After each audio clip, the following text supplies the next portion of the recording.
Oh, come These are on. going to kill me. I told them to send me a video holding an object and start nodding.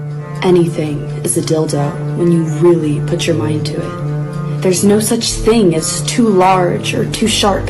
Every time you stop to question yourself, I want you to tell yourself, I can, and I will. There you go. I love that one. That is a good meme, folks. It is Monday on the MCU'S Bleeding Edge Report, 12/23/24. Here to talk about Dune Prophecy, Episode 6, the finale, with co-host Cyberneticshark. I am, of course, co-host Jeff S., a.k.a. TrueKnowledge, with Wrath of Khan, coming all the way from California, baby. Gotta love it. Keeping it real. What's up, fellas? What's up, Cyber? Cyber, what do you think, sir? Dune Prophecy finale was kind of like a fucking movie, wasn't it? Holy fuck. Yeah, I mean, it was an hour and a half almost, an hour and 21 minutes. And so it felt like, it could have been a solid little movie. All the information they jam-packed into this last episode was very interesting to get kind of this story pushed to where it needed to be to kind of go for a second season. And all the offshoots of this episode definitely opens that huge world of Dune. So I foresee, with how successful this series was so far, I foresee several seasons after this. So they have a lot they can go on. Yeah, that's the big question, Wrath, is how many, honestly, I think the ultimate goal for every television show, right, it still is to try to be, more than one season, you know what I mean? So they already guaranteed and locked in a second season for Dune. Do you think that was a good move? And like, how many seasons do you think they could draw out this story based off season 1? I think it's awesome that they just approved season 2 production. We love this show, and through it all, it's like the fan reception has been consistent. All the ratings from all the critics has been consistent. It's like, it's a no-brainer. Make a season 2, This is not like Acolyte, where it's like they had season 2 planned, but then they had to cancel it because, the critics didn't like it. As for how many seasons I think this show could make, I would not be surprised if they make it the same amount of seasons like Game of Thrones, because you're dealing with a long time period, like over, I think, 10,000 years before That's a lot of seasons, Wrath. Game of Thrones went for like 9 seasons. I mean, you could do 9 seasons within like 10,000 years, right? Between the beginning of Dune Prophecy until when Paul Atreides was born. A lot can happen. You're right. Anything can happen. I don't know. I can't see it going as long. I don't see the same popularity level as like Game of Thrones. You know what I'm saying, for Dune Prophecy, right? Like, obviously, I don't know the numbers. I'm not even sure. The way streaming is, we probably won't even find out like the numbers on the show until later on. Did you hear anything, Cyber, about anything about the streaming numbers for Dune Prophecy?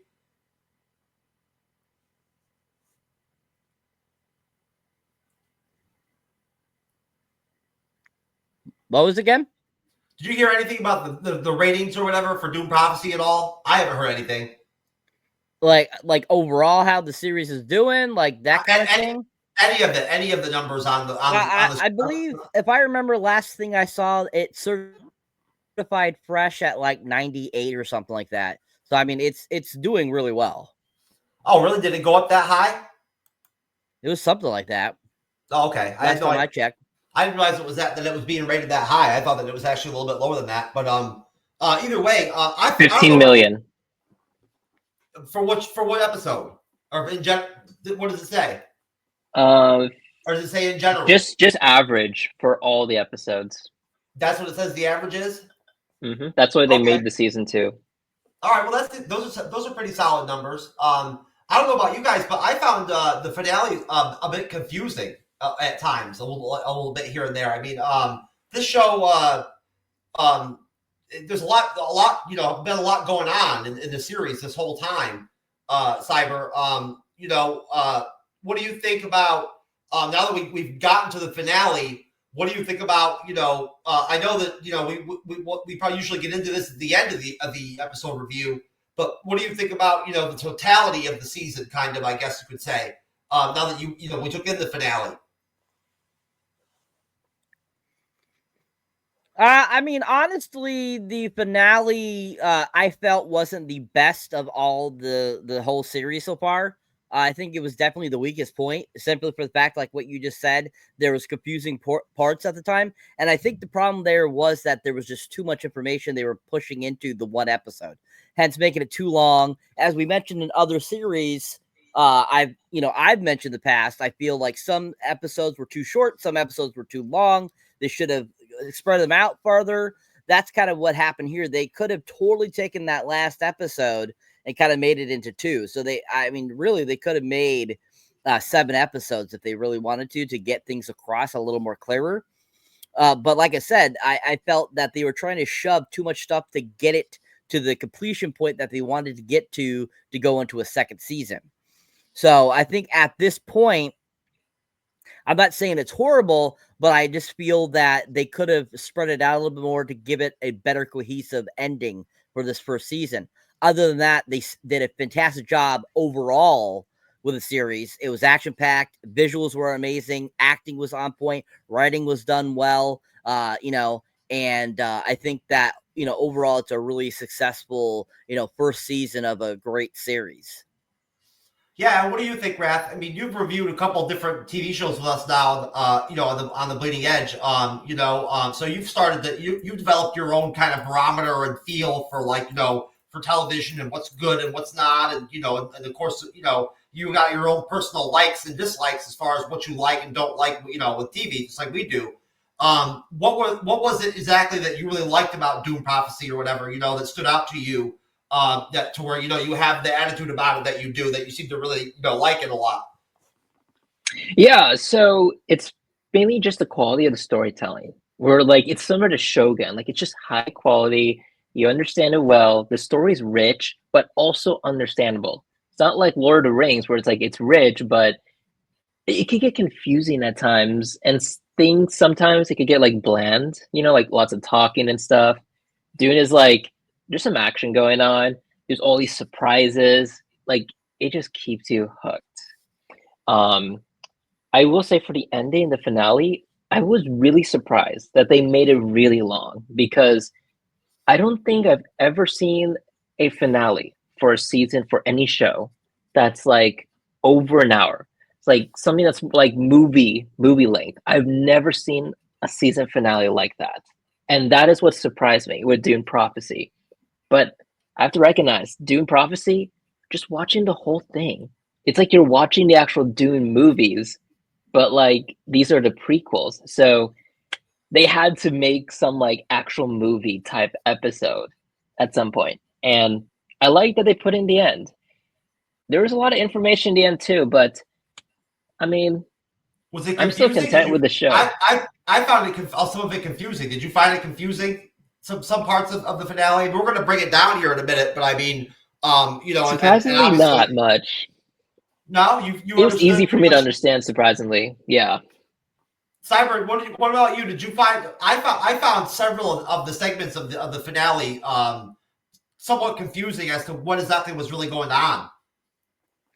Like I said before, yeah, I can see where that kind of could have been very confusing because of all the stuff that they put into it. I mean, like I said, there's basically 3 offshoots, if you think about it, and directions they can go with the series. You have the, wife of Mark Strong's character. You could go in that direction. You have the direction you can go with the sisterhood. And then you got the direction you could go with, the, what's her name there? The high commander of the sisterhood. Valia. Yeah, Valia. You have 3 directions you can go to. And because they were kind of mending together all 3 of their stories at once, it did not help have a cohesive storyline for this episode. So what happened there, I feel, is you were getting used to one storyline, and then they jumped to another storyline. And the same thing, it continued a little bit of that storyline and then jumped to another storyline, because they kept going back and forth with, what happened in the past to the present and stuff like that. So there was a lot of confusion I'm sure because of jumping so fast and far between. And like again, once again, what I have to say again, as I said before, they could have spread it out and it wouldn't have had that problem. And unfortunately, sometimes what happens with these shows is they have such a great response to the first several episodes. They get kind of gung-ho with a finale sometimes, and they forget what they're doing, like what they did with the previous episodes, and they kind of kill it off there, by giving a too long of a finale. And so, with the type of production this is, I think it's probably going to be 1.5 to 2 years before we get a second season, because kind of like what they're doing with The Last of Us. That's the whole idea there. It's such a high value production. They probably wanted to put enough information out there for you to be enticed to want to come back 2 years later. So I think that was one of their thought process as they were thinking about that. So unfortunately, when they do that, I feel that usually is why it gets so confusing and they put too much crap into one episode, when they could have easily, with this storyline, with what they had give in this final episode, they definitely could have went to 10 episodes easily with all this information. So hopefully they'll learn from that in this season and then do 10 episodes next season so that they have much broader aspect to give all that information so that people don't come out feeling confused. Well, it wouldn't be the first time that a TV series has come out and started off with 6 episodes or whatever, or 8 episodes, and then like The Walking Dead, and then blown up, afterwards, to like 20. You know what I mean? Afterwards, like that's happened several times before. It's somewhat of a standard thing. So yeah, I definitely, as a fan of Dune Prophecy, I really hope that when they do season 2, that they do produce more episodes. Just because I would have loved to have had more of the show to watch. As a fan, the finale was kind of really halting. Just slamming the brakes on on the show, right? And like Cyber said, it's going to be a while before we see it on the second season. But all right, so to dive into the episode, the high-handed enemy. The episode starts off by with Tula seeing Valia order Dorothea's suicide, and then the revealing her pregnancy. Valia shows Tulia Ananil and plans mating Javico to Natalia. So I'll stop there. Wrath, what'd you think of the opening? The reveal of Tula's pregnancy, and the introduction of like the AI, or like the thinking machine, Ananol or whatever, to Tula and all that, and then them actually like setting up the marriage and like and all that for the Emperor, like and all that. Okay, so does this also include the part where the doctor came in and they were trying to figure out the cure to the disease, or is that like after? No, that's after.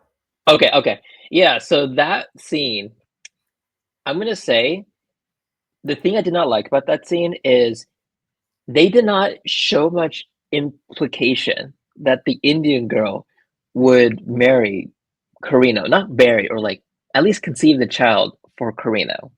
Because we see later on, or even early in the episodes, that Carino and that Indian sister lady, whatever, did have a son. But in there, it's like they were debating who gets to be with who. But it's like, okay, how did they choose her? That's what I want to know. They didn't even show that at all. That's the thing I did not like about this scene. But other than that, this scene just shows that all 4 of these people, even that one lady who like died in episode 1, it's like they're just so comfortable with the thinking machines. And it's just like, where's the opposition as well? Because a lot of their ancestors actually died fighting the thinking machines. So overall, that scene, I'm just like, you could have just taken it out. That's just my thing. I'm all done. Okay. Same question to you, Cyber. What did you think of the introduction?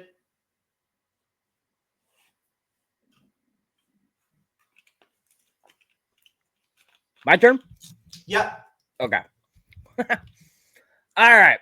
So this section of the episode, right at the beginning, is kind of, an interesting flashback, giving you an idea of that, Tallulah was pregnant, that she, is pregnant, and she's dealing with that pregnancy. She really kind of doesn't know, I feel, who the father is, kind of. I don't know if she 100% truly knows who the father is, except for the fact that the last person she slept with was that guy who we saw in a previous episode, and she kills him.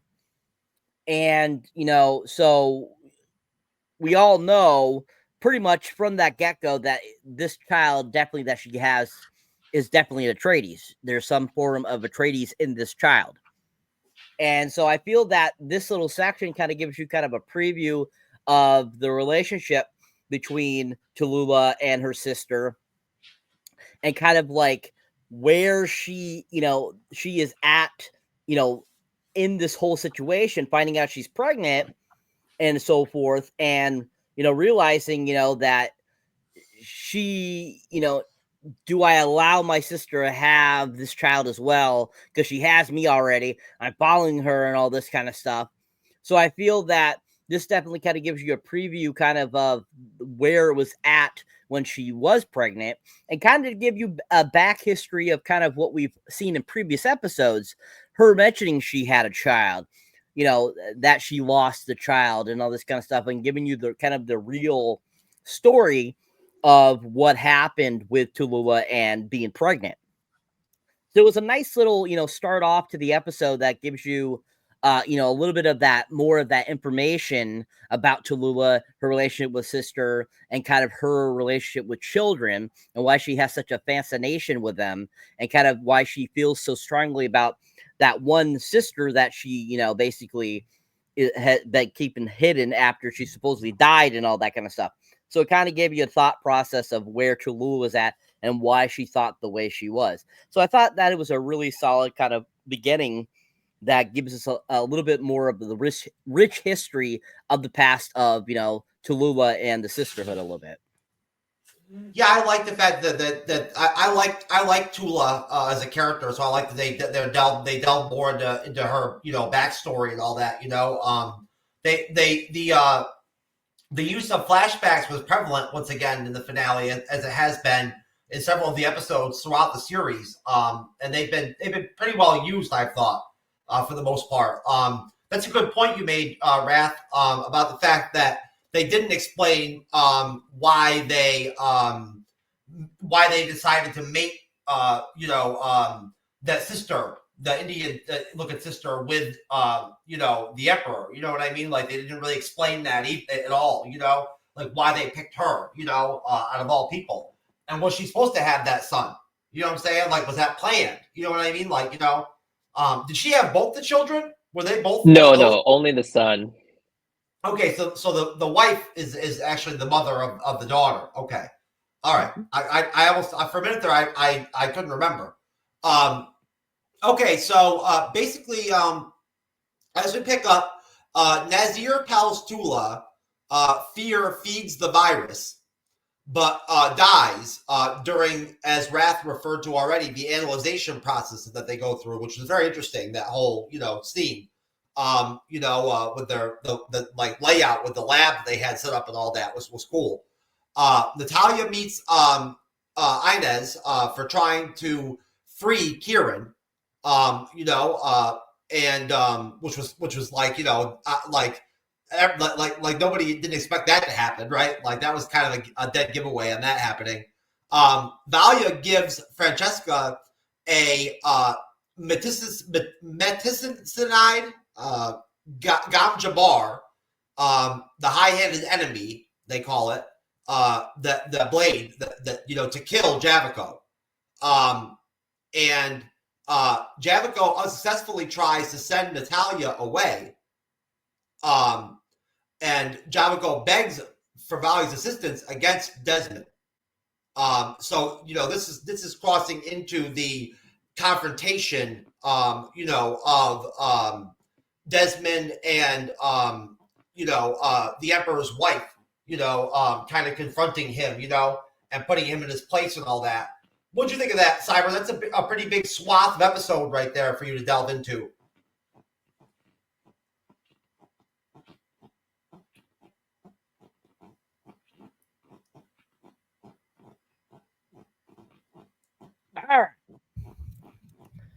Sorry, I didn't quite get the end point. Oh, basically, at the point when when the Emperor basically comes across or is about to start talking to Valia. So we're not going that far. Okay. Right after the Emperor gets confronted by his wife and Desmond. Okay. All right. So, I mean, this is a huge chunk of the episode. I mean, there's quite a bit that goes on in this section. So, I mean, basically to give a summation of that section, it's really just a lot of back and forth information, between the sisterhood, Valia, and then of course, what's going on with, Redmond and all that kind of stuff. And so I think that we kind of get that, a little bit more of a kind of a prison interrogation there briefly, with the one guy that was caught in the previous episode. Yeah. We have, we have the capturing of the daughter, being put in prison by the mother because she says, you got to release what's his name. And then you also have kind of the flashbacks in between there. We have the kind of incapacitation of the dead girl, I like to call her, because I can't remember her fucking name. That is being kept, trapped because of all the spirits coming to the forefront and taking over her body. We get kind of that information. We get more of Tallulah and her sister Valia kind of coming up with their kind of plan in this section here. We kind of get a brief idea that the one gal that Mark Strong is smitten with, that is the mother of his son. We see that she's been playing along this whole time with Valia. And we get like I said, we have all these fucking different moving parts that it all intersect together, and it's kind of hard to keep them separate because they all kind of lead to each other in an aspect, because they all lead back to the Imperium. They all kind of lead back to that whole kind of thought process of them trying to take over the Imperium. And so, with the, showing more of the mother trying to take over, basically become the Imperium herself. And then we have, back at the sisterhood, we start to kind of see what's unraveling there a little bit at this point. Like, we have that flashback of those three sisters that saw Valia killed the previous Mother Supreme, or the soon to be new mother, after the current mother had just passed. We saw them all go and confront Valia and Tallulah, and get kind of a interesting history about them and kind of what happened to them and kind of all that kind of stuff, which was kind of interesting. More sisterhood information that we hadn't seen in previous episodes. So this whole jam-packed sequence is just full of so much stuff, and you kind of your mind becomes kind of frazzled a little bit because there's so much that you're trying to unpack here. Like, once again, going back to, they could have spread it out a little bit. But overall, I think that all the acting was done really well. The sets and the visuals were amazing.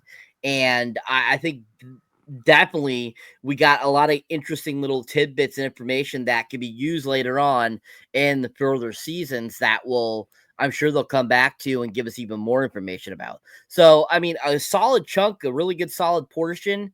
And I thought it was well done. And overall, could have been spaced out a little better, but overall I thought it was decent.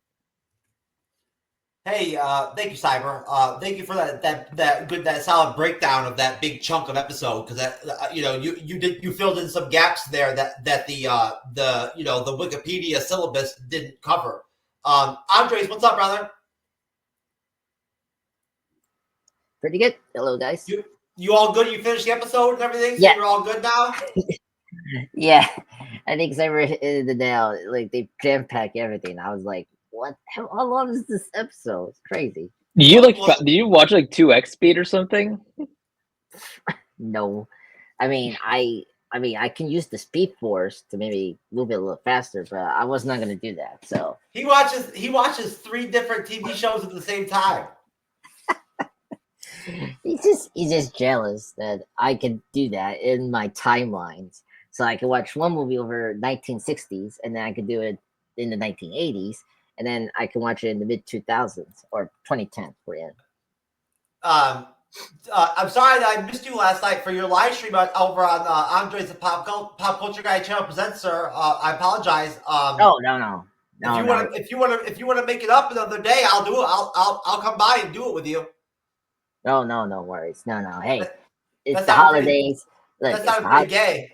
Yeah, well, yeah, it definitely sounded like that. But anyway, but not in a it was a very nice gesture theme, but not in a very sexual way. But anyway, but yeah, no worries. You had your son, that's understandable. It's the holidays, folks. So we're like deep in Christmas. That's right.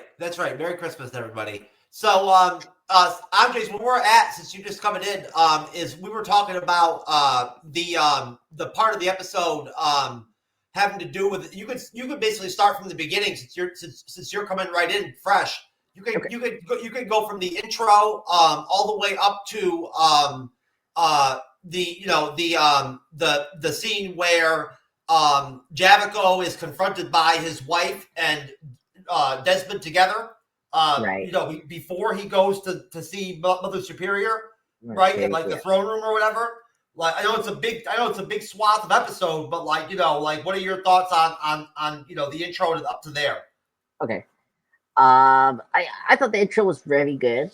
I mean, we're this is like the end game of this episode. Just recently this week, we got the news that it's renewed for a second season. So that's kind of cool that we're going to continue with the story. Yeah, so they jump back a lot in this beginning, seeing how they're going to get first off, we got what was it? Well, is it before or first off, the Mother Superior trying to find a way to stop Hart, and his whole plans here. We see that forming into the story here. And then, of course, Mark Strong's character, learning about, the alliance that his wife, Francesca, with Hart, is a big revelation for him, that she wants to kind of take control of the empire, because of her bias on the, the machine war, like the end time machine kind of field that she has with the machines, as we've seen throughout the series. And you see this kind of head on here, and you see Mark Strong's character just losing the grip of his power. You think he has control of this whole situation, but it's not. And we'll get into it later, the scene. But I like the scene he gets confronted about his weak, his weak priors as a king. He's such a weak person. So I thought that was really good. The school scene, was it what's the character's name? I forget it. I'm blanking now. Sorry. What Reverend Mother was it that possessed that girl at the school? Raquel. That's the character's name. I'm just looking at the notes here. It's Sister Raquel. Mother. Yeah. Sister Raquel. Dorothea. To that young sister, right? That we be seeing throughout the series, right? You see her now, forming her plan as well, taking over the, exposing the secrets and the lies that's happened under, the Mother Superior of Val, basically. And so, you're seeing that, exploding in this episode, which was really cool. And by the way, that sister is so stupid. Like, you should never trust Sister Raquel. Like, she was a smart person. She inject her with sleeping serum and knock her out. Like, come on. She was smart. She's an evil person, But one thing I appreciate, I don't know if you guys talked about this, I really appreciate, because last episode we discovered that Heart is the son of Tuit, Bal's sister, right? And so I really appreciate that at the beginning we saw that confirmation that she got pregnant during the time they were in the sisterhood. And so we go back to the time when Raquel got killed by Val, after her, was it grandma passed away in the first episode, right, that we saw a couple weeks ago. And so and then Val noticed that she of course she threw up, and that of course, if you know, that's the sign of like she's very she's in she's pregnant. And so I really appreciate we confirmed that mystery, and pretty much the twist from last week that Desmond Hart is the son of Tulit, and is a very cool confirmation. And I think it's really makes me excited to continue with that's this show because of that storyline. So yeah, I don't want to talk too much about this, but I think the beginning was really good. Just a lot of storylines you have to remember. We got a lot of character here, here. So I appreciate that we got some payoffs from last week's and seeing it progress in this story, so that we paid off here, but then continue on the next season. So that I appreciate at the beginning. Okay. And now your turn, Wrath. Like I said, going all the way up until the scene where Mark Strong's Emperor takes on Mother Superior and gets broken down and all that.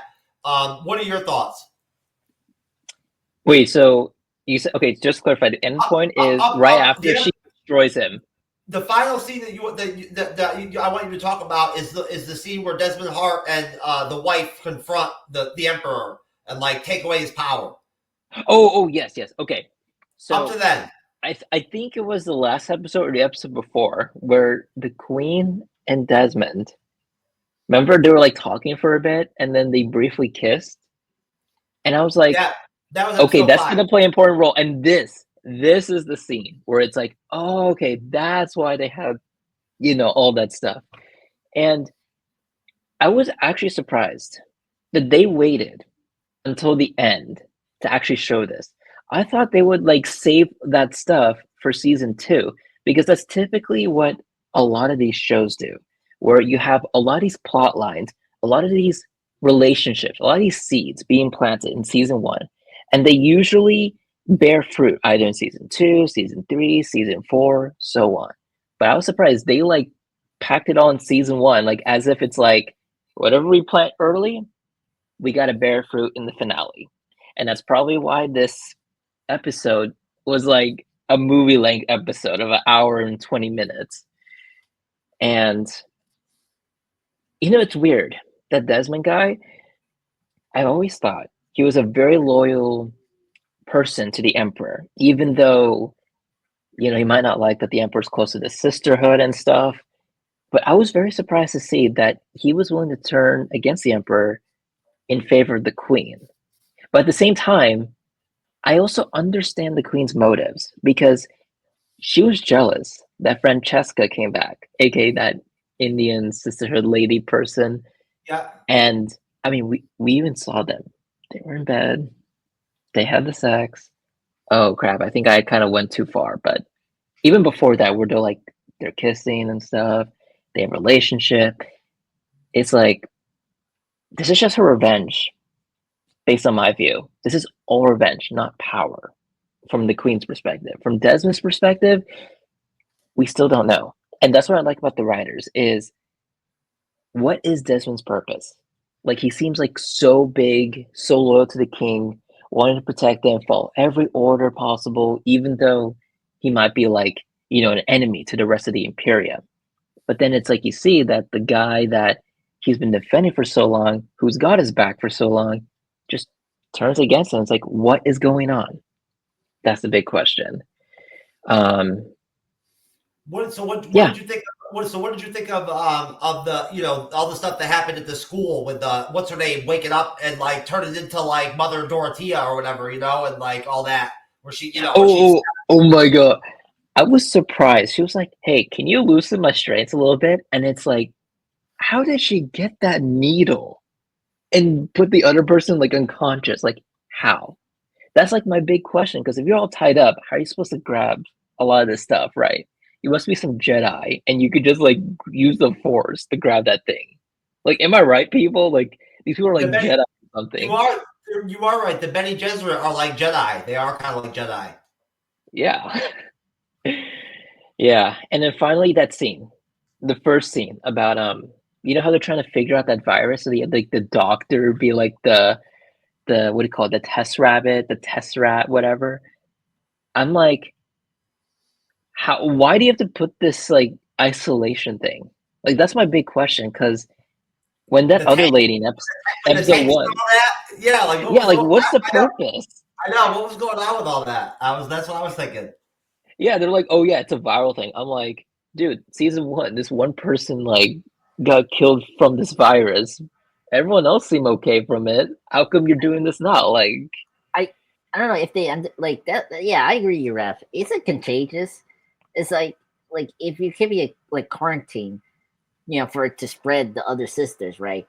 But like it doesn't seem like that, because it seems like the virus, it's like a nano thing, right? Like if you're doesn't Tula figure out that it's mechanical right then, like at that point? Yeah. Doesn't she say it's mechanical or something like that? Yeah. When I was watching that scene, like she did say something. It was like mechanical or AI or something like that. Yeah. AI. Yeah, AI. No, like she was saying like, oh, you gotta fight the fear, and it's like it was ChatGPT. Oh my god! You know what was my favorite part of that scene when we were doing that test? When that person actually died. Sorry, whoever that person was. I don't know. She was a random folk, and she like backs up to the wall. It was so funny. He's like starts to cry. Like it's like that's your fault. Like you let this person die. It's like they're not powerful enough to stop this virus or whatever this thing is. Like I don't know that is even a virus. So okay, how do you activate that? Like Desmond's the one who we all thought activates this, but they just activated it on their own. I'm like, what? Yeah, like how'd you even do that for real? You know what I'm saying? Yeah, that's what I was thinking. But anyway, I would not roast that part. I mean, there was some, like I said, that stuff like that was what during the episode was what was like confusing to me. You know what I mean? Because I was like, what is really going on here right now? Like what are they doing here? But all right, so okay, so what'd you think, Raph, about how broken down like Mark Strong's character, like the Emperor became like after like his wife and Desmond took over? He was like destroyed. I know. I feel bad for that guy, man, because like literally Dude Prophecy is like his takeoff point in his career. And I'm like, if this is your takeoff point, like at least you gotta be strong within the show too. Like I was rooting for that guy, man. Like he was pretty cool. Yeah. Sad to see, man. It's like a reverse 180 compared to like all the other episodes. Oh, you mean something's gonna happen to him later on? Oh man. Jeez, you put a spoiler. All right, so all right, back to our Wikipedia synopsis here. At the point where Javico comes across Mother Superior, she reveals the entire scenario of the sisterhood manipulating his entire whole life, right? In a really powerful scene, he has her arrested, but like when he tells his guards to arrest her, like at first they freeze. Like you can see the fear, like for the Bene Gesserit that the guards have, like they hesitate to arrest her, and then at that point, she's arrested, and then Dorothea, possessed Lila reveals Valia made Dorothea's followers commit suicide, and Francesca. shows the angry Javico, the Gam Jabbar, blaming Valia.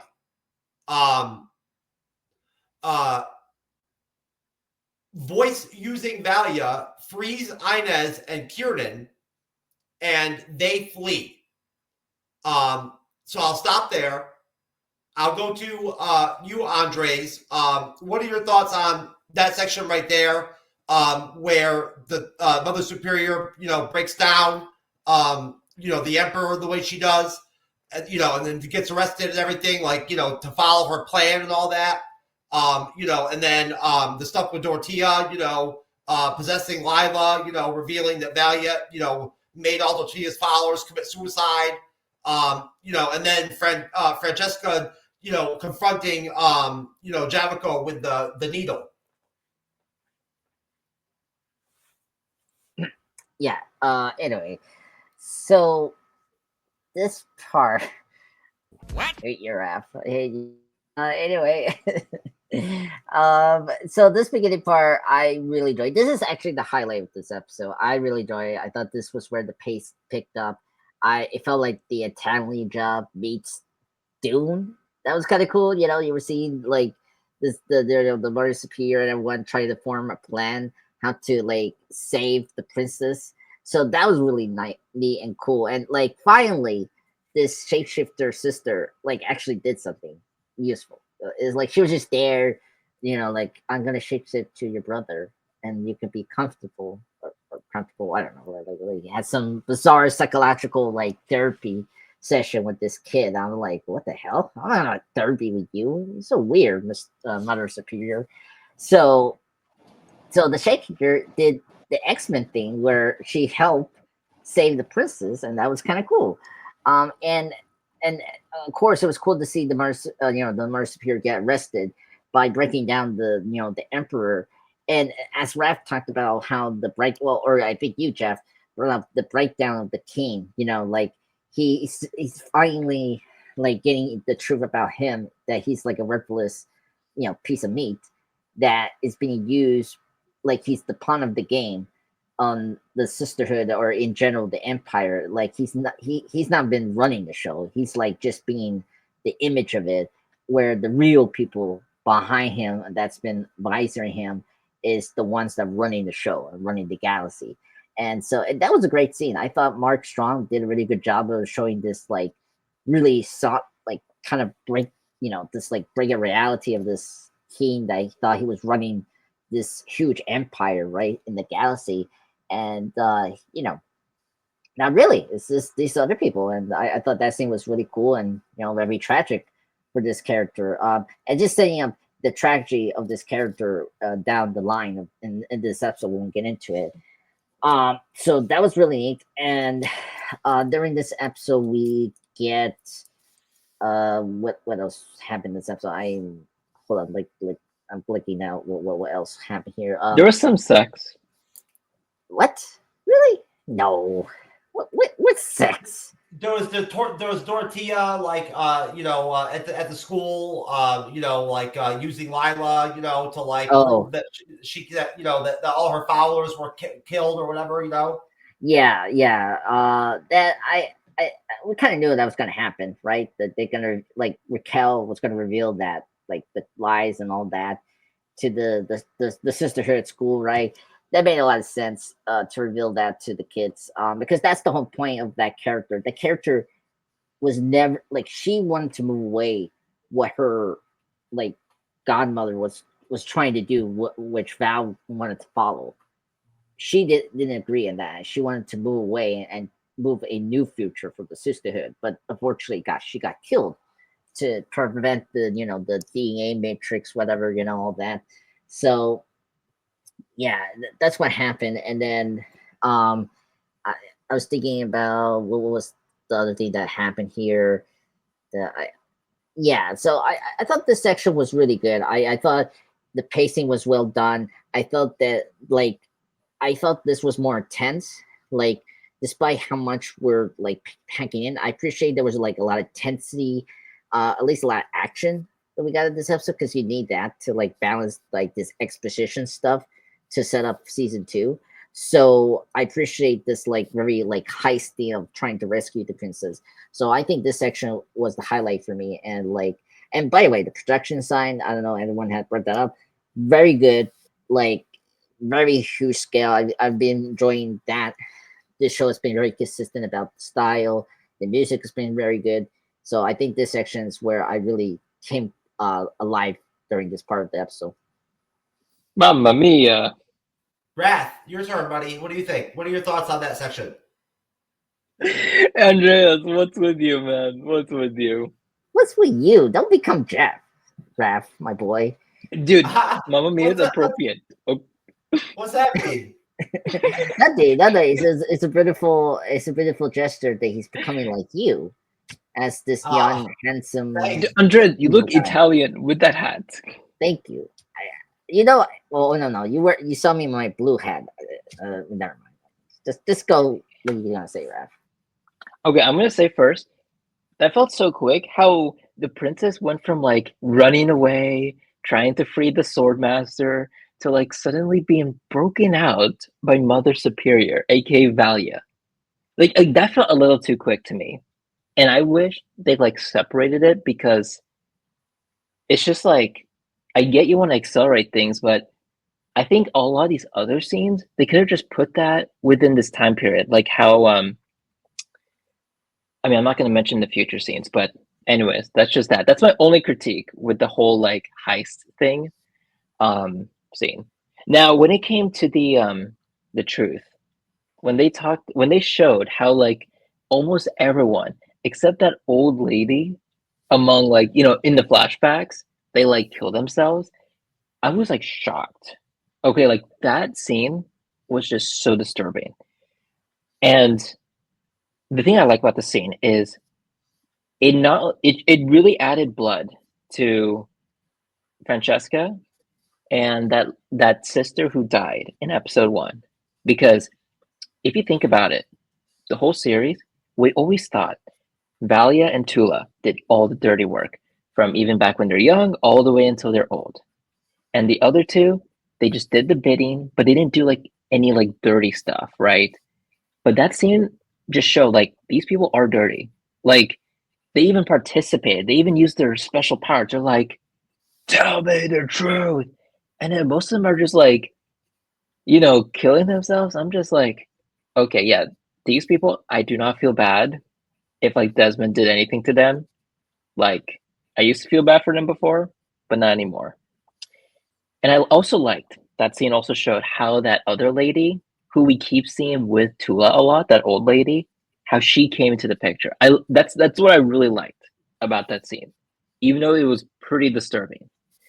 And I'm gonna take it to a broader picture where throughout the series we saw that what looked like as if Valia had like this great plan, impeccable, nothing's gonna impact it. And as time went on, we see like people are actually turning against her. We're starting to see that her karma, Valia's karma, is finally coming back. All those secrets, you know, the things like killing Dorothea, you know, with the spell and stuff from the younger days, killing nearly the entire Atreides family, like it's all coming back. And that's what I really love about this finale, is that you really see things actually start to implode. You start to really understand how the Harkonnens became just their own family rather than the owners of the sisterhood. Because when we watch the Dune films, you know, the sisterhood, they're just on their own. The Harkonnens are actually their, what do you call it? Their minions, their pawns, whatever you call it, pawns, right? But in Dune Prophecy, you see that the Harkonnens went from owning the sisterhood, and you think, okay, how did they lose power? How did they lose the sisterhood? This is what we're seeing. Everything, the whole series, especially this episode. And that is my only critique with this section. All right, Cyber.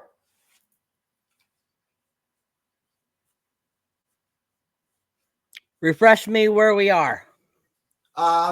The where the Emperor is confronted by a Mother Superior, and he gets broken, you know, everything broken down for him and all that.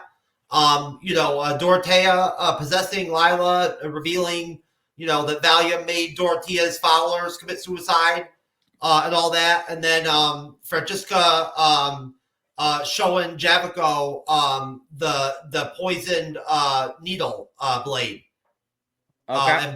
and blaming Valia. Okay. So I mean, basically at this point, this is where the episode went down for me. I was really disappointed on basically Mark Strong's character arc here. I was really pissed because I absolutely love Mark Strong. I think he's a fantastic character. I was, I knew at some point somebody would try to be killed or something would happen, but I was hoping it wasn't going to be him this early on in this series. And so, them breaking him down like that, I was kind of like, this is fucked up. I mean, this felt like bad writing to me for a second because I felt like it was trying to degrade men to an extent. And I was kind of like, this does not seem like right, because like they're like trying to take over and everything. You're just kind of like, just like belittling him, and you're just like, Jesus Christ, like throw me a bone here or something. Like, Jesus, like this is just fucked up. And it was kind of stupid because at the same time, it's like he was, basically in the conversation between him and, Valia, basically saying that he's this pawn and that he like was put there and this was all part of her plan. This shows you once again how deep this plan that Valia's had since she was younger goes and how evil this bitch is. And just like how much you want to hate her. Like, by this point, I mean, already at the beginning of the series, you're kind of like, I don't like this Valia. You're just like, she's evil. I don't like her. But by this point, and when you get to this reveal, you're kind of like, this chick is even more evil than I thought. And it just proves here just how conceited and how like evolved she is into her own little misadventure here, and how evil and conceited and just like how sick she is. Like, this bitch needs to be thrown down a peg, basically. She needs to be smacked, kind of deal. And so that was one of the greatest part about earlier in the season when she tries to take over Desmond with her power and it doesn't work. That was freaking awesome. I absolutely loved that. And so when, that was kind of like a really nice little dagger into her plan, and I thought that was really great. So when this all came up, I was like, what the hell? Like, we're trying to make her the like, super bad guy here. And I was like, damn, I'm like, I did not like where this was going.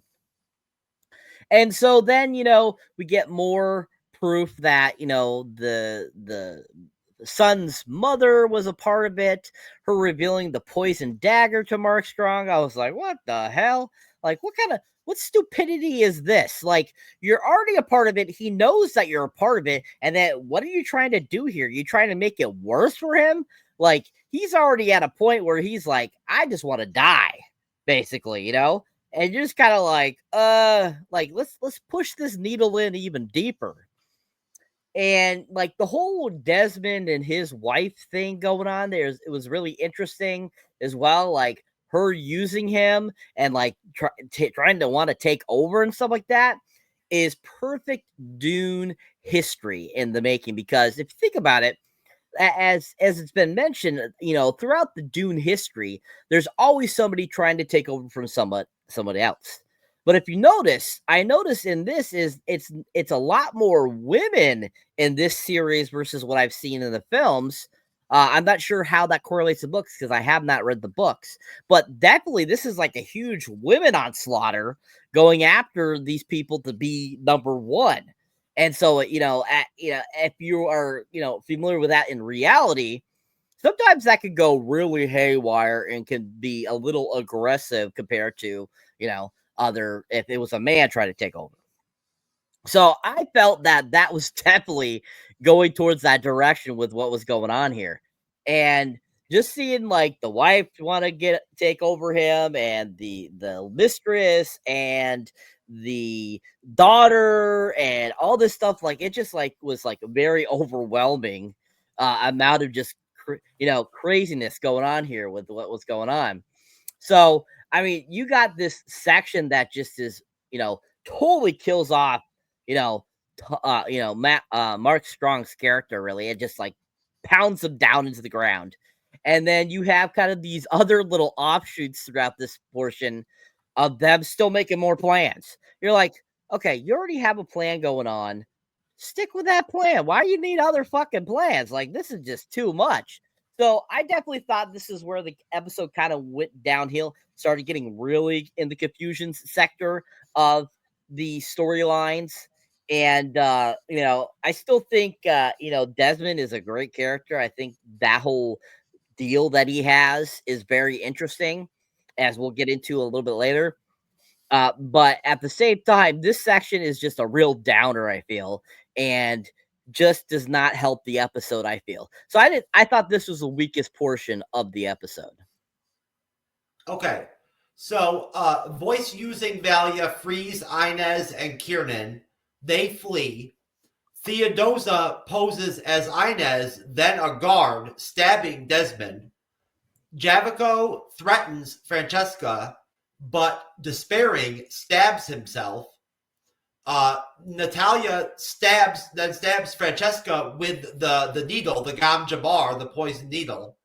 Lila shows the acolytes Dorothea's Fowler's skeletons, then destroys Anna Rui or whatever, Anna Rui, the artificial intelligence. Young Tula exchanges Desmond for a stillborn. And you see that Harrow's recording device sees Valia with Francesca and like their whole plan and everything, right? So I'll go back to you, Cyber. What are your thoughts on that section right there?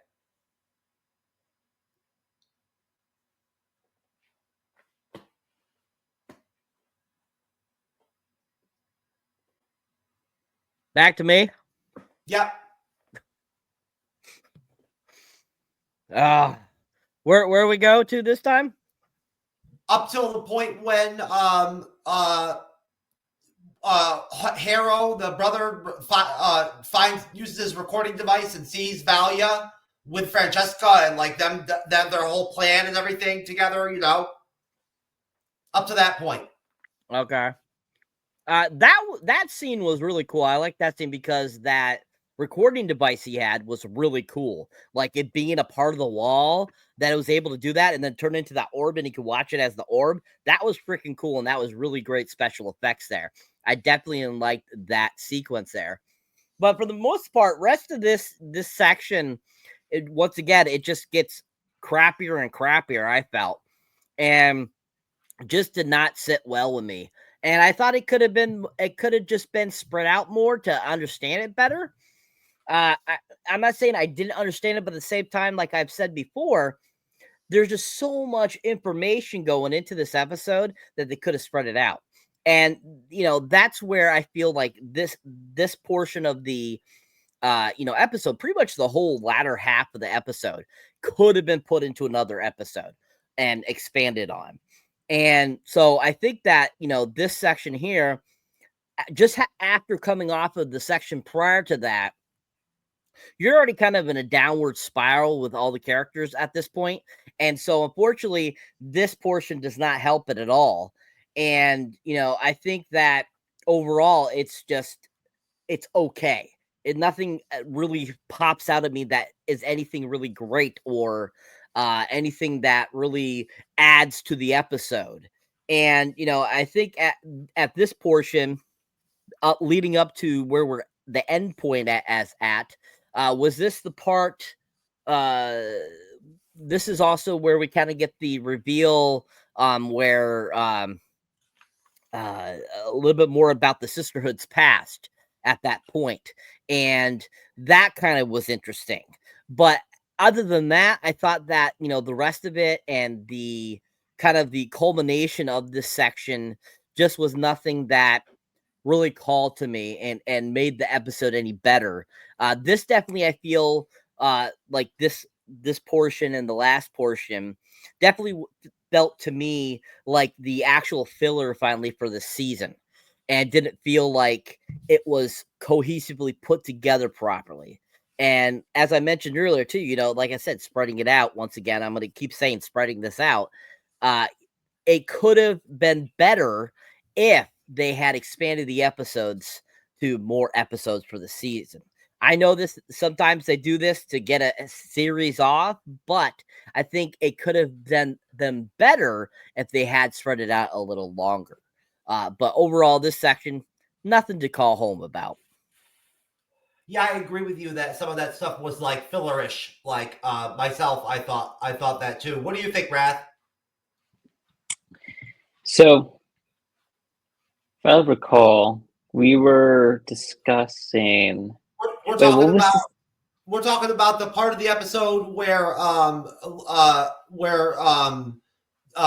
Javico threatens Francesca, but then stabs himself. Oh, okay. Perfect. Natalia stabs Francesca with the poison needle.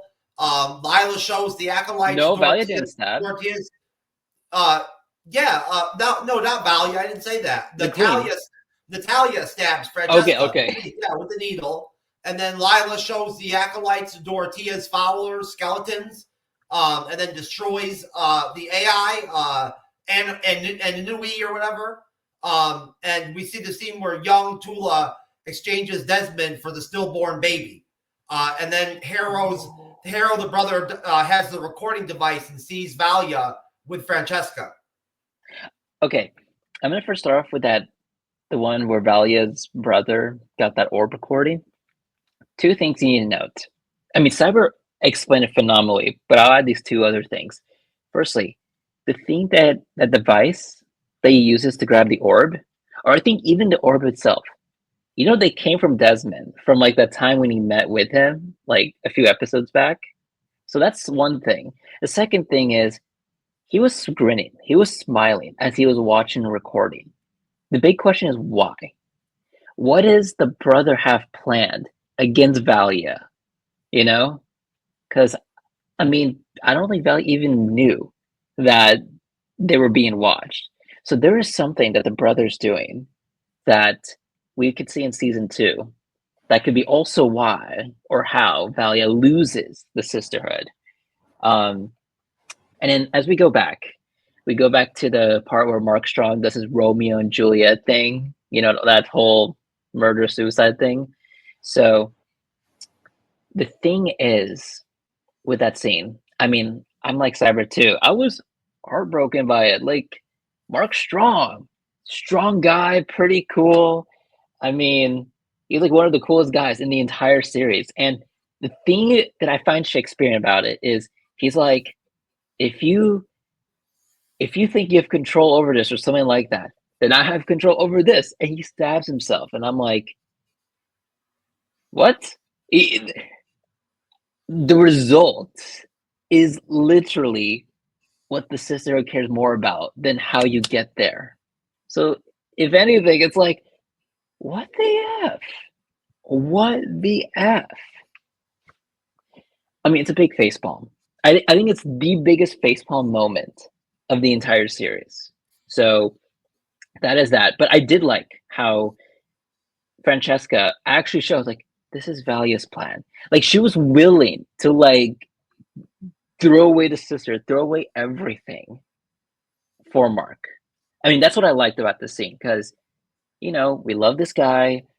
He died in that scene, but at least, you know, it wasn't like merciless killing, like how we've seen with other characters in, you know, previous episodes, not even with the whole Atreides family. Instead, it's like, it's just that, you know, one scene. You know, they showed empathy, all that stuff. I like that. I really like that part.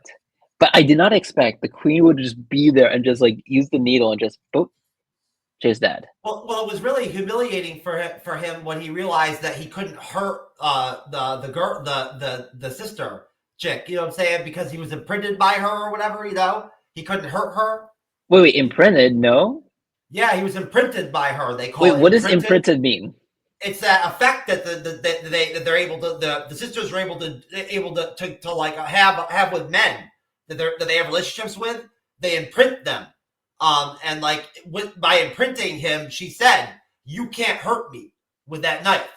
That's why he stabs himself. So let me get this, Jeff.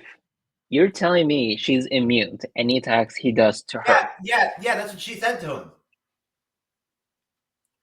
Oh my god, what? She's like, you're imprinted. You can't hurt me with that knife. Give me the knife. Oh my god, I did not even catch that part too. Okay, this makes it like a Dune version of Shakespeare. Let's just say that. But as Cyber said, like this whole episode, you just hate Valia because a lot of the things that we do not like that we are seeing in this entire series, all because of Valia. But there's a bigger picture to this. It's that why do we hate the Harkonnens? From Dune 1, Dune 2, why do we hate them? We go all the way back to Dune Prophecy, where the Harkonnen family, after the grandpa died, they're just a disgusting people family, like both Tula and Valia.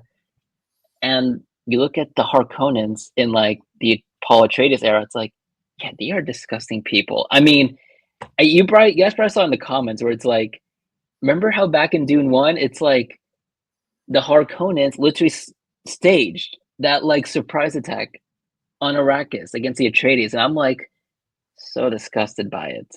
There we go. I just like how this series helps us justify why we don't like the Harkonnens at all. Agree, guys? Okay. All right, Andres. Sure. So Raquel destroyed the AI, the thing for the DA matrix. That I was kind of shocked. I was very shocked that she was able to destroy that in this episode. As Cyber say, I was kind of shocked about the story choices that we saw here in this section. Like, I thought Mark Strong could be continuing on in the next season, but I was surprised about the death of this character. But it kind of makes sense because, the way his character was throughout the series. Like, again, I said before, he was like the pawn of the game. So, I don't know what if we had more time, I think you could have made him more of like a strong like leader, and like he could have like stepped up as a character. But the fact that they didn't went with that direction was kind of surprising. But yeah, because I really like Mark Strong in this series, and it's kind of sad that we're gonna lose him. But yeah, and then you see the what is it? The other sister that liked Mark Strong's character, and I was shocked that she got killed too. I was like, oh wow, the wife killed her, and like no remorse, But I was not surprised because she didn't like the sisterhood. She's very much against the machine, so it made a lot of sense that she was gonna die by her. And you see throughout this episode, like she really wants to like make a new world order in this galaxy, no machines and no like influence of the sisterhood in the Empire. So it made like a lot of sense where we're taking her character in, especially in the next season, which should be quite fascinating. Yeah, of course, with the sisterhood, I'm very curious what Raquel's going to do. As we know that she's very much against Val's and her grandma's like, the prophecy of like mixing up the DNA to the for the Empire and all that, we were seeing with Dune. So I'm very curious where we're gonna take her, after her destroying the chamber command AI service.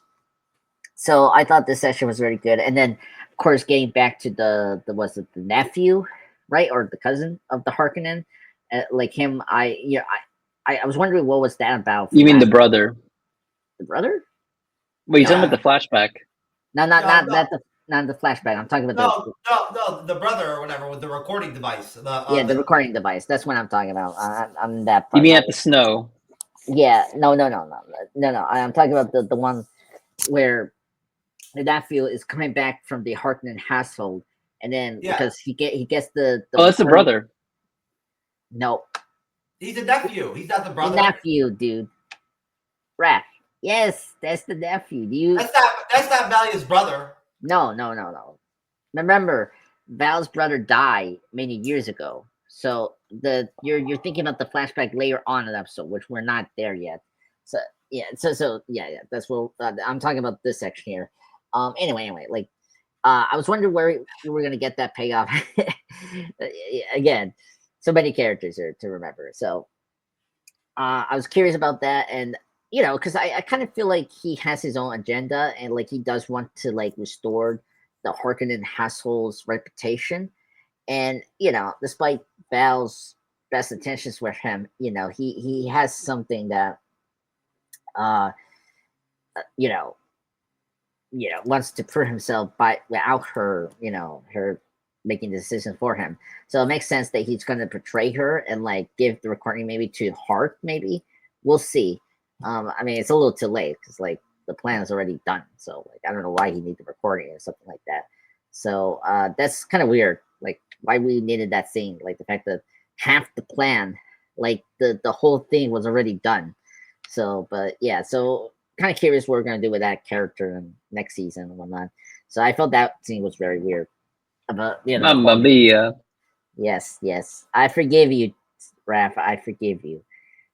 Anyway, what else happened? Yeah, I thought this was okay. Not my favorite part of this section of the episode. You don't want to talk about hiding the child and having like a fake baby? I mean, it kind of makes sense. I think so. Yeah, that part. It makes sense. That was pretty sad. She was cuddling a dead baby. Yeah. Well, a dead baby. That was a toy baby. No, that was a real dead baby. That was a stillborn baby. Yeah. So wait. They literally got a stillborn baby from someone else. Yes. But as wait, what? I thought it was like a toy, bro. No, I mean it looked like fake, but it's a dead baby from another mother that they just cover up. That was a really emotional scene. Yeah, a really great scene. I thought the young actress that plays Tula, like she did a really good job of conveying that. Like not like we know the twist that she did not kill the baby, right? Or like didn't let the baby die, because we know Hart is the son. So I thought that scene was really dark and creepy. And just adds more tension and like more conflict between the sisters, because we know that Tula loves Val, but like she's not very much into the values that Val is into as this mother superior. So I think it just adds more conflict and the more divide relationship that these two are going to go in later in the episode and the next season. So overall, okay section. I feel like I do agree with Cyber. I was kind of disappointed and very frustrated with some of the story connections that we did, particularly with Mark Strong's character. But I'm still with the episode. But but it's disappointing section for me. Okay. All right. So okay. So from there, we'll wrap up the rest of the episode, which is basically Desmond ignites Valia's virus. Tula, finding her collapsed, tells her to abandon fear. Valia sees a blue-eyed machine operating on Desmond, which was a really crazy scene. Like a robot, like fucking or whatever. In that scene, that was crazy. Like after getting swallowed by the worm, she considers killing him, but Tula reveals his parentage. Valia says some hidden hand also realized Desmond's potential. Tula embraces Desmond, and he has his guards arrest her. Valia, Kieran, and Inez land on Arrakis. And that is the end of the episode. So I'll go to you, Raph. You can go first this time. What are your thoughts on that ending? I was really surprised that when Tula came in and saw Valia like getting the virus, it's like it was so weird how she's like, you just gotta accept it. You gotta accept the fear, and then you see like in Tula's head, it's like she's like the younger version of herself. The brother's like, you did this, you caused my death, you're ruining the family, like all that stuff. And the reason why I found that weird is because remember how back when the doctor came and then she like ended up dying when trying to figure out how to stop the virus. It's like you never saw anyone else tackle this virus. You just saw someone die just right there, like the day before from it. How do you feel so confident to be like, you just gotta accept the fear, let it go through you? Like that part, I just did not understand. But yeah, that's like the one thing. The second thing is, so I know that she helped the Atreides guy and the princess leave, but like, why did she bring them to Arrakis? Like out of all places, I thought they're gonna bring them back to the Sisterhood planet, and put Inez into the Sisterhood program, like how they've always wanted from the beginning, right? I'm just like, why Arrakis? Like that's like the biggest thing I want to know.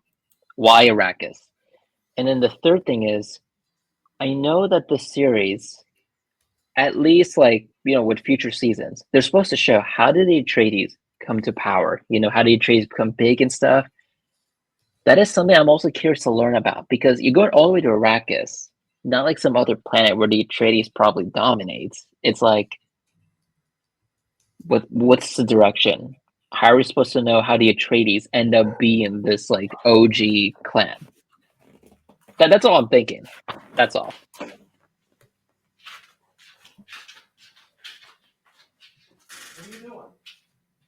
Oh, I think his dog came or something. Mamma mia! Andres, you gotta say Mamma mia. Why?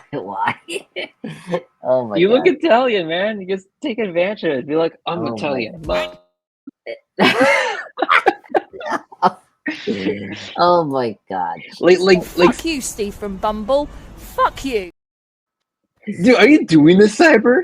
Yes, that is Saber, dude. Because he has the controls of the clips and all that. Mama mia. Dude, like how Cyber could like pretend he's Dan Campbell from the Detroit Lions. Oh my god. No. Anyway. No. Dude, literally, you could just take off the glasses. You literally look like him, man. Like, Andres, you agree with me on that? No, I didn't agree with anything. I just say Yeah, you did. In the messenger. no. I say like, yeah, sure. I guess. No, you. Anywho, Anywho. Jeff asked me to go after you, Jassim. Oh yeah, go.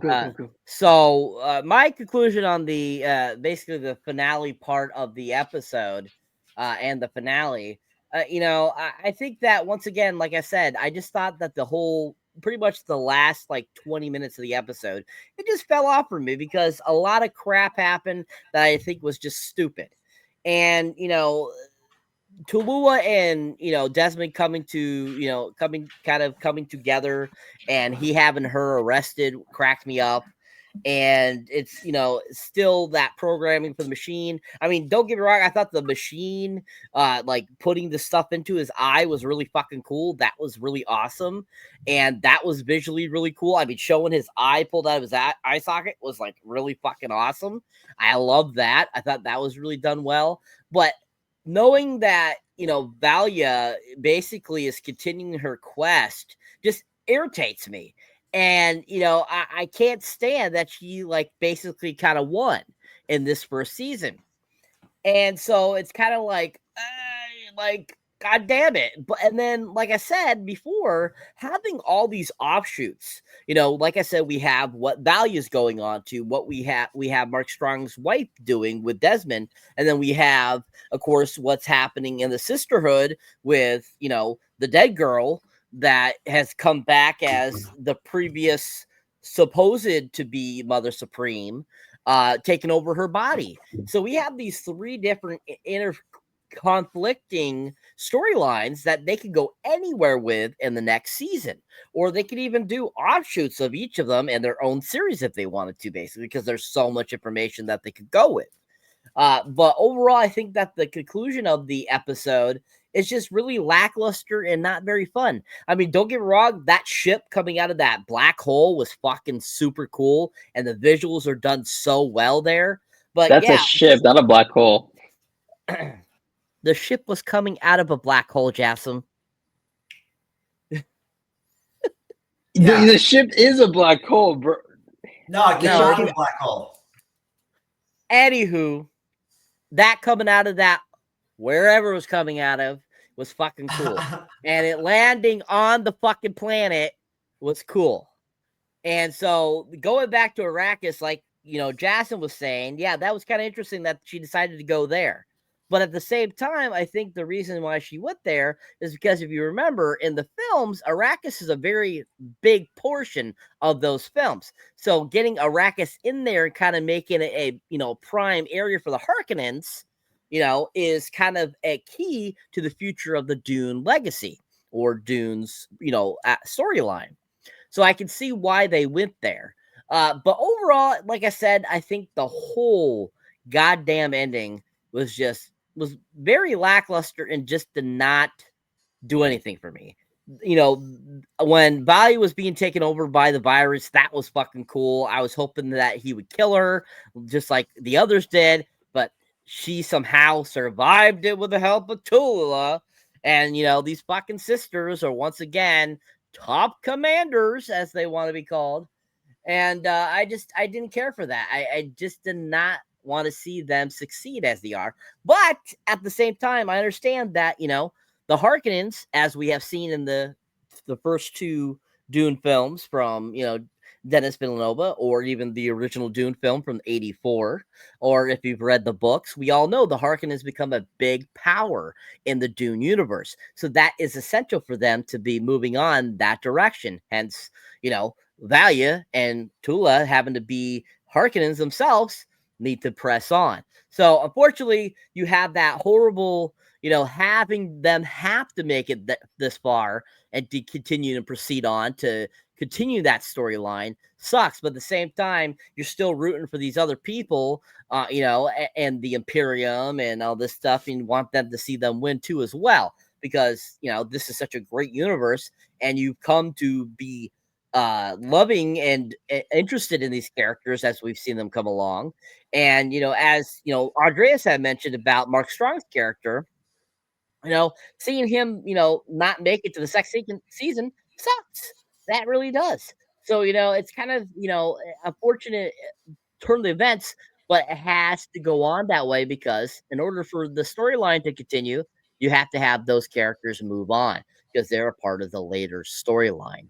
So I think it's very interesting. I'm looking forward, hopefully, to seeing more of Desmond and seeing where his lineage goes and how that attributes to, like, say, Paul in the future universe 10,000 years later, and his dad and their family, and where the Atreides line goes. That will be very interesting to see that happen, because as we saw with Desmond at the end of this, him putting his mother in jail, finding out that she's his mother, that he has Harkonnen blood along with Atreides blood. We start to see why there's this long feud between the Atreides and the Harkonnens. It all becomes down to blended blood, if you think about it. So that is kind of interesting. But for most part, I think the ending is not the most solid of the 6 episodes. But overall, it got us to a point where we can expand and move on. So, an okay end. Okay, Andres, wrap us up. Yeah. So this section here was, I could say, interesting. I thought the bitter like the bit of battle between the sisters was very intriguing. Like, the fact that Val discovers that how her sister lied to her, and like that Hart is the son. All that was very intriguing, and the fact that like, I was surprised the sister didn't kill Val at that moment. Using her abilities. So it was very intriguing that Val allowed her to like either choose to kill him or do that. So I'm very curious what's going to happen to Tula, because I actually really like Tula as a character, and I'm very curious about what Hart's going to do with her, or if they're going to get a mother or son or bond or something like that. I thought that section was really good, that part, and then I thought that them going to the Arrakis makes a lot of sense, especially like you think about like you think about Star Wars, right? You go to Tatooine or some other home planet that has like these like the most like outlaw stuff they need help with. Afghanistan. Yeah, and they go to Arrakis. That makes a lot of sense. Like, you know, got the Fremen, which we haven't had the Fremen, so it'd be kind of interesting to see if, you know, does Val knows some Fremen in the, because, you know, the Fremen, you know, can be communicated if you know them, and so because we saw that with the first two, the Dune films, so at least I'm excited for that. But I gotta say, it's not the best finale. I think it's not the best finale because it didn't achieve at all like my excitement. Like, there were just creative choices that I disagree with. They could have easily saved it for the next season to develop, you know, and they didn't do that. But then at the same time, I'm fine with them taking big risk, but like I feel like they needed to like just be more thoughtful with their storylines. I think that's one of my issues here. I thought it was it was an entertaining episode. It wasn't boring. It was like at least some excitement, you know. But yeah, I just, you know, I didn't think it delivered at all. Like in terms of, you know, bringing everything together in a like a very like it didn't land the landing as other series we watched that kind of did it. The highlight of this final part was seeing was it the princess and the Atreides fighting those guards. That was my favorite part of this like this last part. Like I thought that was really cool. Like it was action packed. I like it was cool to see like ton of them coming at them and they get killed. You know, that was a good, yeah, action scene. I thought it was worth seeing. It like it reminded me of like, you know, Star Wars a little bit. You know, seeing, you know, our heroes versus, you know, whatever, you know, Star Trooper or whatever. Like it reminded me of that. I just thought, like, yeah, Raph, go ahead. What? The guards that the Swordmaster, the Atreides guy, fought, is that the Sardaukar or is that like completely different? Those weren't Sardaukar, no. No, that was Heart. Wait. Those were Hearts, man. So the Sardaukar don't exist in this timeline of Dune. Yeah, they're later on. They're not. Okay, Yeah, that explains why they're like a lot worse. yeah. No. It's it's later on the timeline. So just remember, this is before Paul Atreides and all that happened. So like it's long before we get those other characters or houses. But yeah, so I didn't mind the finale. It was okay. Didn't stick the landing, but I was fairly enjoyed by the episode. But it's not my favorite like finales at all this year. It's a very weak one. Okay. Andres, give me your rating on the episode, please. Okay. Yeah, this is a tough one. I'll give it an 8.5 out of 10. It was still high quality episode from HBO.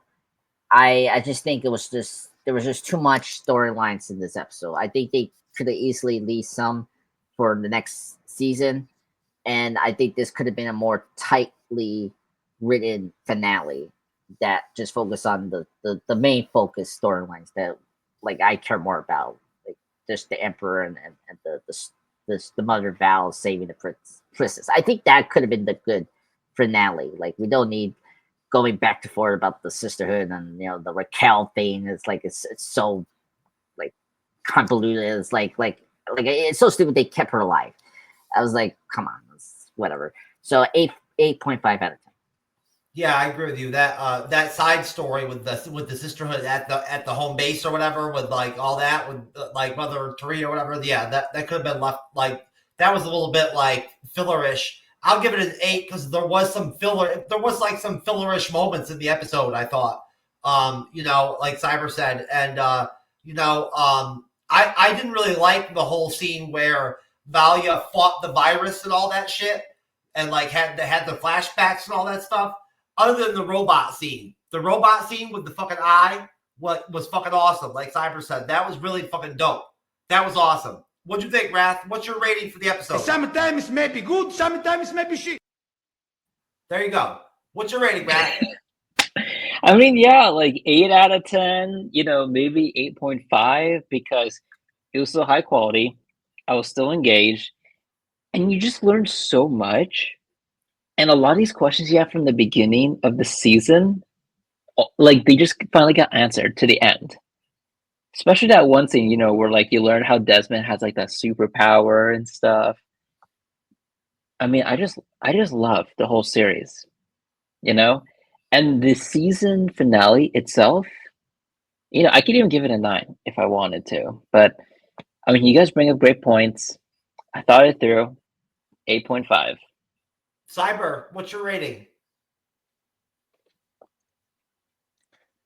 So for the episode, for the finale, I have to give it a 7. The killing of Mark Strong just really killed it for me. And the fact that, you know, she got away, Valia, and without any, you know, repercussions, just put a damper on it for me. And as we mentioned, I just felt there was quite a bit of filler filling in this episode, which I didn't feel that with all the other episodes, but this episode, I just got that filler filling, and that just put a damper on the episode for me. So I have to give it a 7 out of 10. Okay. All right. So that is it. That's our wrap up for this episode. We're done with Dune Prophecy. We got Blade on Friday. You know, so I'm looking forward to that. That's gonna be fun. You know, Merry Christmas to everybody out in our live stream audience. We appreciate all of you. We're gonna do our plugs and get out of here so we can you know, celebrate the holidays and all that good shit. But Rathacon, what are you on X? You're dissecting the markets, right? Yeah. That's right. Rathacon represents on X Twitter as dissecting the markets. There's his plug right there, shamelessly. And let me go ahead and get to Andres, the pop culture guy. And Andres, do your plug, sir. Yep. I just want to say thank you guys for joining us for this Dune episode 6 finale recap. Just want to say good to see you again, Con. It was great to see you again. Happy holidays, sir. Hope you're having a great one. Yeah. So recently, just posted a great battle between Batman versus Brainiac from the Injustice 2 game. Tonight, I'm gonna post my Superman 78 Chapter 3 Brainiac. So check that out from the comic book, great comic book run from the Superman 78. And then hopefully I can release my top 10 Brainiac designs tomorrow, and of course Supergirl 40th anniversary. Yes, Jet brought up the live stream. Personal things has happened yesterday, so we couldn't do the live stream. I need to get rid of the live stream.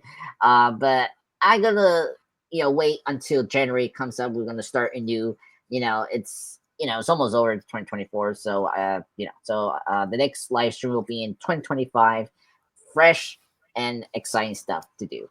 So I just want to thank everyone for supporting me. And it's been a great year for me as a YouTuber. I can't believe it. The highs and, I had the lows this year as well, but it's been a great year. So I just want to thank Cyber, Jeff for being great. Hot D. Thank you, sir. The hot D's.